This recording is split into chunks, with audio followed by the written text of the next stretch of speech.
Hi everyone! For today's video po, we will be traveling to Canlaon City near Canlaon Volcano.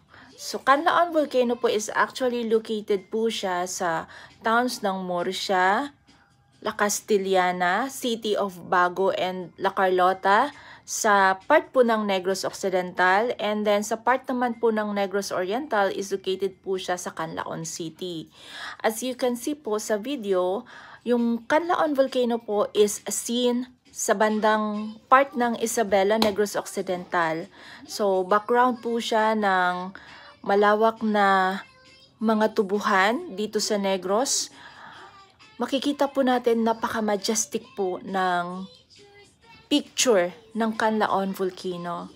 So ayan po, medyo tahimik po siya, pero actually pumutok po siya last June and December 2024. Hindi naman po ganun kalaki yung pagputok po niya kasi abo lang po yung inilabas niya.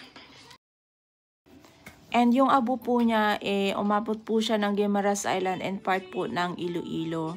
So, ayan po, isusum po natin yung video. Makikita po natin yung mga kahoy po sa baba ng bulkan.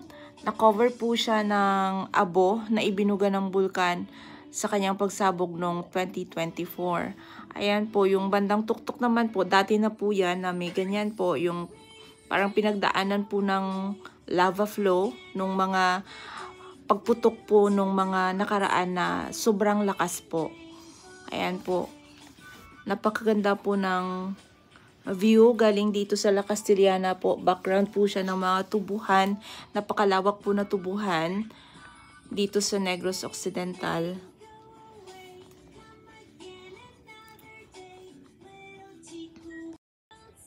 Ayun po. So, napakaganda po talaga siya. Especially pag nasa bandang La Castellana po. Perfect view po talaga. Perfect shot po talaga yung makukuha ninyo pag dito po sa bandang La Castellana.